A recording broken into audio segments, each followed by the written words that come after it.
So this is going to be a bit of a controversial one. I don't like this movement. No one is that narrow.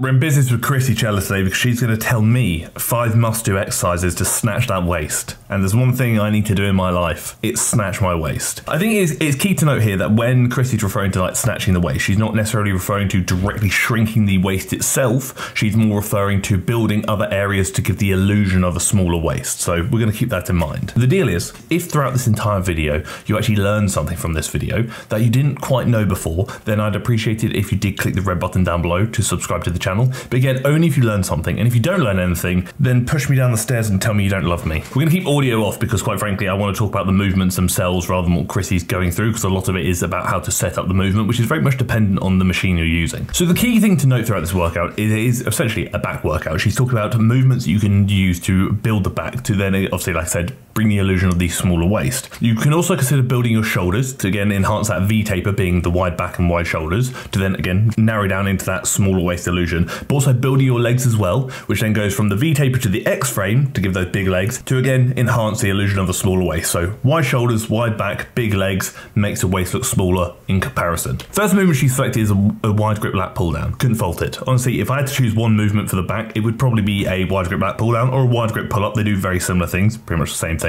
The pull down just might be a bit more accessible for a lot of people, as pull-ups can be quite hard. Go as wide as you can comfortably within reason. What we want is to try and keep the arms outside. We don't want to tuck them in, we want to keep them outside. And the big thing is trying to get all the way down to the chest. A lot of people when they do pull downs will cut the run around the eyes. Try and get as low as you can. I personally don't have the mobility to go all the way down, but I'll go as low as I can. And the thing is, when we're going through a wide grip pull down variation or pull up, we're looking for high levels of adduction, which essentially means trying to get your elbow as close to the body as possible. Because the first half of the movement, where we're about here to about 90 degrees, is going to be very upper back focus. As soon as we go from that 90 degree all the way down to the body, so really bring the elbow closer to the body, that's when the lats are going to take over a lot, specifically potentially even the lower lat fibers, which essentially makes this a pretty all-round back movement and one that's probably going to help you build that wider back. So the next movement we're moving on to is a dumbbell row. Probably not my preferred movement. I think in reality I'd choose a machine variation if you can, because when you opt free weights and things like that, stability does become a bit of a hindering factor, but it is still a fine movement. The big thing here is ensuring that you are maintaining a stable position. So plant your foot wherever is comfortable and wherever it allows you to maintain as much stability as possible. The last thing you want is to fall off the bench or for your movement to be hindered by the fact that you keep wobbling and falling all over the place. The big thing to note is you'll see a lot of people when they do this movement, Krissy's actually not doing it, which is good, maybe slightly, is that they bring the upper arm beyond the body.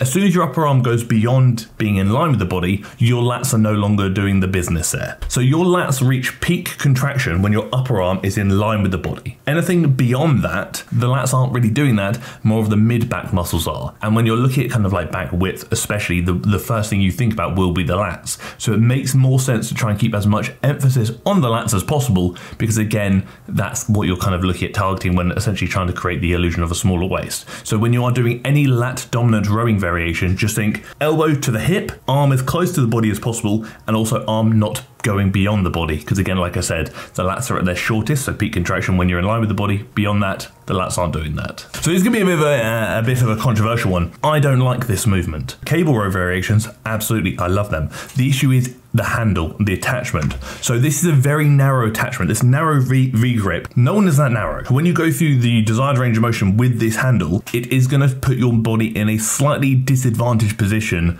to then maybe not target the lats as much as they could be targeted. So what you would ideally want is, rather than a narrow grip handle like this, you would want a handle that's a bit more shoulder width. Because again, if I'm rowing like this, my elbows are immediately going to be flared. I'm going to really struggle to get through the relevant range of motion for the lat set. If I'm shoulder width, my elbows can tuck a lot closer to the body, my lats can get better utilized, and the movement's arguably going to be more effective for what I want it to target, being the lats here. So again, if you can avoid that handle if possible. It's not the end of the world, don't get me wrong, you're not going to lose all your gains or anything. I'm just saying a slightly wider shoulder width handle might align with a lot of people's bodies a bit better, because quite frankly, I don't think anybody is this narrow. Barbell row is, again, not one of my preferred movements. I think realistically, when you're looking at targeting the back, you want as few limiting factors to hold you back as possible. When you choose a barbell row or a movement that doesn't have any support, you are essentially going to bring in other muscles that could prevent you from taking your back to, if not close to, failure. So when I'm doing a barbell row, for example, muscle, are my lats going to go out first?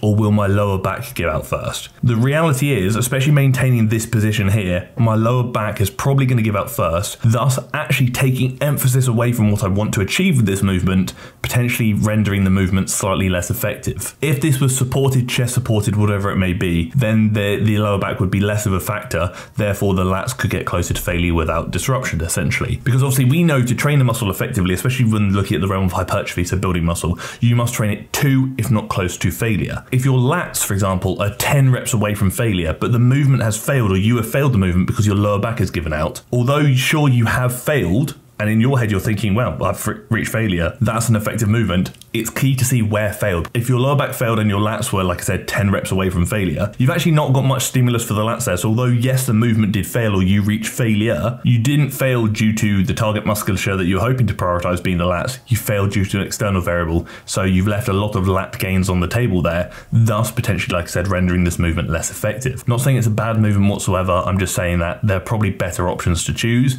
The other thing to notice when you are doing rowing variations and you opt for an underhand grip, your biceps are probably going to get quite involved, and then there's a risk that your biceps may fail before your back, again reducing the effectiveness of those movements for the back, and you're probably doing them more for the back than the biceps. And if you go overhand grip, you're going to flare your elbows a lot, it's going to become more of a mid to upper back movement anyway. From a technical perspective, this is fine, but you can see due to the positioning of the movement, there's a lot of mid back involvement due to obviously the arm path going beyond the body, and also the lower back involvement is going to be pretty great as well. If you are going to do a barbell row, I would probably actually place it near the end of the workout, to be honest, because at that point your lower back is no more fatigued than it would be at the start, especially if you're choosing good movements that essentially don't target the lower back much, but your lats and maybe upper back muscles are more fatigued, therefore they don't need as much to take them to failure, therefore you're kind of closing the gap and potentially increasing the effectiveness of the movement for the lats. Very quickly, link down below in the description, you'll find a few things. You'll find the link to work with myself, Ryder or Beth on a one-to-one basis where we coach you towards your goals online. You'll also find the link for the TFNL group coaching, which you do at home or at the gym, which costs less than $1 a day, and you get a program written by me and access to my waffle as well. And there's also the link down below for the TFNL workout guides. So if any of those tickle your pickle, have a gander down below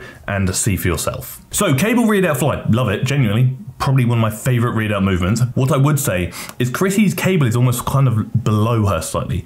I personally, again, just my preference, I opt to go from higher to lower. So when I am doing a cable read out fly, instead of going across like this, especially maybe even lower, I go from about here and I come down at 45 degrees. So my arm path is traveling down at 45 degrees and my elbows are staying in one position. So they're not necessarily straight, they're probably slightly bent, but the position that they start in is the position they also finish in. Because I see a lot of people when they do these, they essentially start extending their elbows. Your triceps are doing that, not your rear delts. Your rear delts and mid back are essentially doing this motion, not this motion. But genuinely, it's a fantastic movement. And again, whether you choose to go from high to low is completely up to you. Just know that I prefer going down at that 45-degree angle because that is just how it works best for me. You could also use dumbbells. You could also do like incline rows or something where you are still rowing at 45 degrees, because just because you're getting more elbow flexion in there and you're doing a rowing variation doesn't mean that the rear delts and mid back aren't working, because your upper arm is still going through the same range of motion. And it's key to remember that. But honestly, as a whole, some pretty good movements. And although I didn't necessarily agree with all of them, it's key to note that this is simply my opinion. And the movements I didn't agree with could easily be swapped out for a very similar alternative. The barbell row could be swapped for a chest supported version. The cable row could be swapped for one simply with a wider handle. Small changes just to make it a little bit better in my opinion. But again, like with all my videos, simply my opinion, and I'd love to hear yours in the comment section below. So with that being said, I'm curious to know, what is your favorite back exercise and why? Thank you for tolerating me. Thank you for tolerating my endless waffle about building muscle that you may not care about. And thank you for tolerating the video.